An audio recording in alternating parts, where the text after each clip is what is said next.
అందరికీ నమస్కారం. నేను డాక్టర్ విజయబాబు, ఎండి ఫిజిషియన్. గత 15 సంవత్సరాలు నంద్యాలలో ప్రాక్టీస్ చేస్తున్నాను. నంద్యాల సుపరిచితున్నే.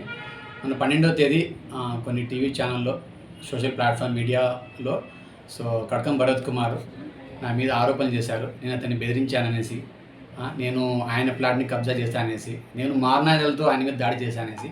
ఇది పూర్తిగా అవాస్తవము.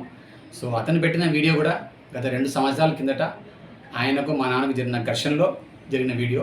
ఆ వీడియో పరంగా ఆల్రెడీ 2 టౌన్లో ఎఫ్ఐఆర్ ఫైల్ అయింది. తర్వాత ఆ వీడియో నా ప్రకారం ఆ ఎఫ్ఐఆర్ కోర్టు కూడా వెళ్ళింది.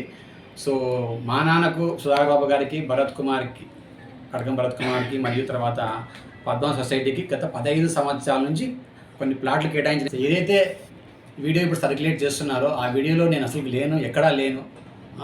అది కూడా పాత వీడియో, అంటే మా ఫ్యామిలీ, మా నాన్నగారికి సంబంధించిన వీడియో గొడవ జరిగింది. దాన్ని ఇప్పుడు తెర మీద తీసుకొచ్చి నా ఒక్క పేరు యాడ్ చేసి హాస్పిటల్ అనేసి, విజయబాబు అనేసి బెదిరించాడు అవన్నీ చెప్తున్నారు. పూర్తిగా వాస్తవము. జరిగిపోయిన దాన్ని, ఆల్రెడీ కోర్టులో ఉన్న విషయాన్ని ఈయన పదే తీసుకురావడం కూడా చాలా తప్పు. దీన్ని నేను ఖండిస్తున్నాను. ఎస్ సార్, నంద్యాల ప్రజలకు నా గురించి తెలుసు. నేను 15 years నా సర్వీస్ ప్రొవైడ్ చేస్తున్నాను. నాకు ఒక్క మార్క్ కూడా లేదు. ఇతను ఇప్పుడు చెప్తున్న భరత్ కుమార్ మీద 2 టౌన్లో 4 ఎఫ్ఐఆర్లు ఫైల్ అయినాయి. ఆల్రెడీ రిమాండ్కి పోయి వచ్చారు. ఇటువంటి మనిషి నా మీద బురద చల్లుతున్నారు.